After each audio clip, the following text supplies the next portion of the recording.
ازيكم حبايبي عاملين ايه؟ النهارده هنعمل مسقعه. الواحد زهق بقى من الفراخ واللحمه وقلنا نغير شويه. ده البتنجان غسلاه ومقطعاها، ده الفلفل، وده بقى الايه الشطه مقطعاها كده عشان ايه الشطه دي بتبقى طويله شويه. هقلي بقى الحاجات دي كلها واوريها لكم. قليتهم هم. نجيب بقى البرام ده كده ونفضي فيه ايه البتنجان كده اهو. دي بقى صلصة انا بعملها واشيلها كده جاهزة، وافضيها بقى كده عليه وادخله الفرن وارجع اوريهولكم.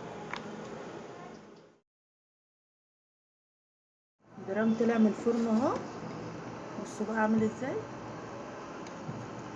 بصي، عايزة تحطيه في صينية وتحطيه على النار من فوق ماشي، عايزة تعمليه زي ما انا عملته كده اعمليه.